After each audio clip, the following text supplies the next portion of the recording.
이곳은 배낭여행자의 블랙홀이라 불리는 다합입니다. 다합은 홍해바다를 끼고 있는 이집트의 마을입니다. 다합이 배낭여행자의 블랙홀인 이유는 저렴한 물가와 이런 바닷속에서 배울 수 있는 스쿠버 다이빙 때문입니다. 또한 한국이나 다른 나라들에 비해 훨씬 저렴하게 바닷속을 즐길 수 있습니다. 저도 일주일을 계획했던 다합 일정이 다합 바다를 만난 뒤 6개월로 바뀌었습니다. 지금부터 왜 6달이나 살았는지, 다합에 가면 왜 스쿠버 다이빙을 해야 하는지, 다합의 핵심 포인트들을 보여드리며 알려드리겠습니다. 먼저 계속 보여드린 이곳은 다합하면 제일 유명한 블루홀입니다. 지금 다이버들이 블루홀로 넘어가는 중입니다. 블루홀은 주변 모든 곳에 이렇게 예쁜 산호들로 가득합니다. 이 산호를 넘어가면 바닥이 안 보이는 깊은 블루홀을 볼 수 있습니다. 이곳이 바로 블루홀의 중심부입니다. 공기통 없이 숨을 참고 깊이 들어가는 프리다이빙을 하고 있습니다. 블루홀은 특히 프리다이빙으로 더 유명한 곳입니다. 방금 보여드린 산호와 지형들이 파도를 막아주며 해변 앞에 이렇게 100m가 넘는 바다가 있기 때문입니다. 위에도 많은 프리다이버들이 있네요. 저도 다합에서 프리다이빙 자격증을 따기도 했습니다. 다합에 오면 프리다이빙도 한번 배워보시길 추천드립니다. 블루홀을 통과하며 옆을 보면 이렇게 예쁜 산호들로 가득합니다. 산호 위에 저 많은 물고기들 보이시나요? 세계의 많은 바다에 들어가 봤지만 이렇게 산호와 물고기로 가득한 곳은 찾기 힘들었어요. 블루홀은 스노클링으로도 유명한 곳입니다. 해변에서 바로 이렇게 예쁜 산호들을 볼 수 있기 때문입니다. 하지만 스쿠버나 프리다이빙으로 블루홀을 즐기시길 추천드립니다. 이렇게 협곡 사이를 갈 수 있는 이곳은 캐니언이라는 포인트입니다. 협곡 아래에서 숨을 쉬어 만들어진 공기방울들이 이렇게 버블 커튼을 만들어 아름답게 올라가고 있습니다.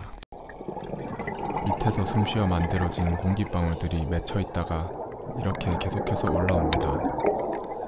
버블 커튼을 배경으로 사진을 찍으면 정말 예쁘게 나옵니다.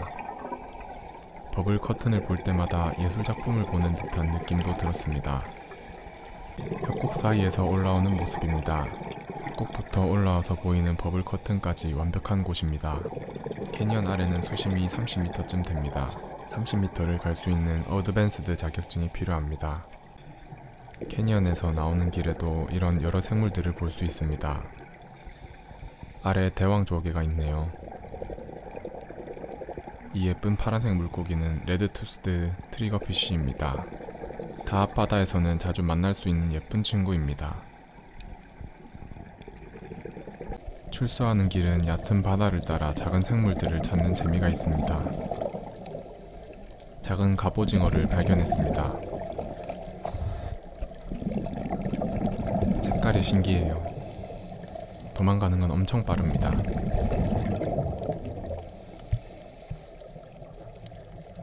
멀리 가지 못했네요. 한번 계속 따라가 보겠습니다. 물이 얕아 햇빛이 물결에 비쳐서 더 예쁘네요. 이렇게 작은 생물들을 보다 보면 출수 지점에 도착할 수 있습니다.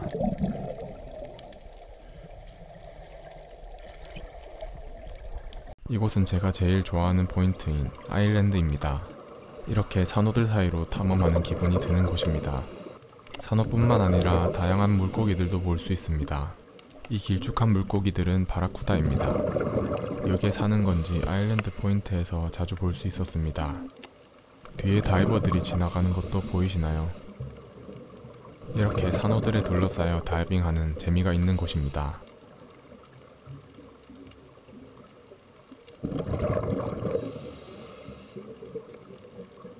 바라쿠다 떼가 끝없이 이어지네요. 이곳은 다합 앞바다인 라이트하우스 포인트입니다. 다합은 이렇게 바로 앞바다에서 예쁜 산호들과 물고기들을 볼 수 있습니다. 여기는 스노클링만 해도 볼 수 있는 곳입니다. 빨간 물고기들은 안티아스 피쉬입니다. 다합바다 이곳저곳에서 볼 수 있는 예쁜 친구들입니다. 다합에서 가장 좋아했던 물고기 중 하나입니다. 저기 가운데 라이언피쉬 4마리가 있네요. 예쁘지만 독이 있는 물고기들입니다. 이 1m가 넘는 물고기는 나폴레옹 피쉬입니다. 머리의 혹이 나폴레옹의 모자와 비슷해서 생긴 이름입니다. 이것은 수심 28m에 자리 잡은 코끼리 조형물입니다. 이 조형물을 집으로 삼은 여러 물고기들을 볼 수 있습니다. 주변에서 나폴레옹이나 거북이 같은 보기 힘든 생물들도 한 번씩 나타났습니다. 거북이가 나타났어요. 라이트하우스 앞의 이 산호에서 거북이를 한 번씩 볼 수 있었습니다. 특히 밤에 나이트 다이빙을 하면 이곳에서 자고 있는 거북이를 볼 수 있었습니다. 엄청 천천히 헤엄치고 있네요. 햇빛을 배경으로 너무 예뻤습니다. 이 예쁜 물고기는 유니콘피쉬입니다. 라이트하우스 포인트에 사는 건지 항상 볼 수 있었습니다. 항상 볼 수 있지만 언제 봐도 예쁜 물고기입니다. 앞바다에 바로 이런 물고기들의 집이 있는 게 다합의 매력입니다. 산호가 있는 지역 이외에도 모래사면에서도 많은 생물들이 있었습니다. 캐니언에서 보여드린 레드투스드 트리거피쉬입니다. 모래 속에서 먹이를 찾는 것 같습니다.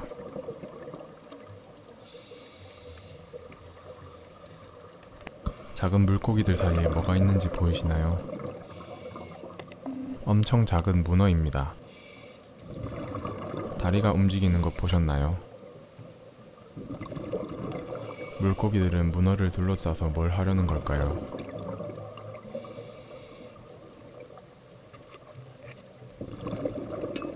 땅땅땅 소리는 이런 특이한 생물이 나타나면 동료 다이버들에게 보여주기 위해 알리는 소리입니다.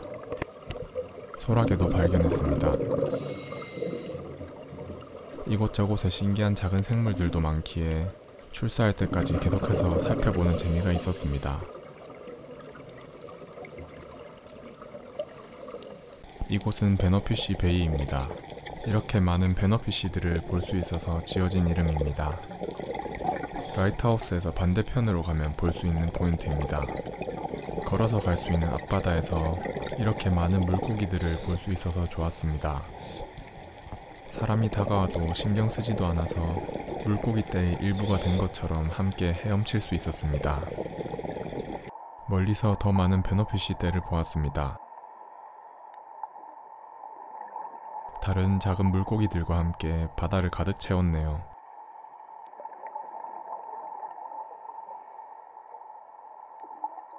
멀리 있어서 안 보였던 배너피쉬들도 보이네요.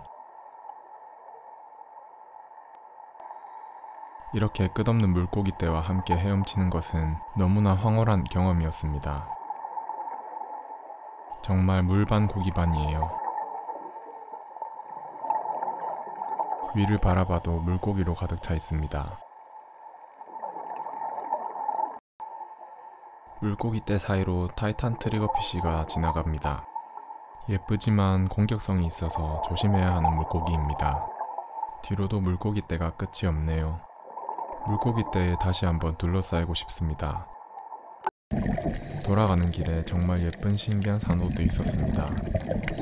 여기도 빨간 안티아스들이 살고 있네요.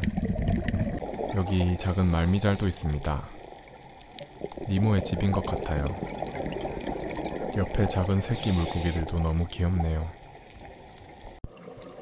뭐를 찍은 건지 보이시나요?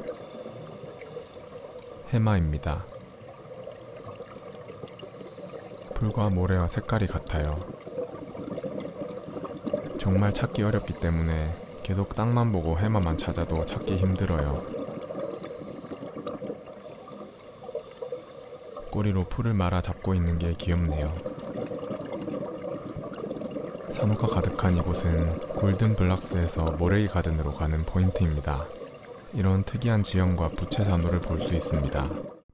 가는 길에 만난 보거입니다. 특히 이 포인트는 다이빙 후 먹는 밥이 너무 맛있었습니다. 다합 생활은 매일 다이빙하고 맛있는 거 먹고 은하수를 보며 맥주를 마시는 삶이었습니다. 다합에 가시면 스쿠버 다이빙 꼭 배우셔서 바다와 함께 다합을 만끽해주세요.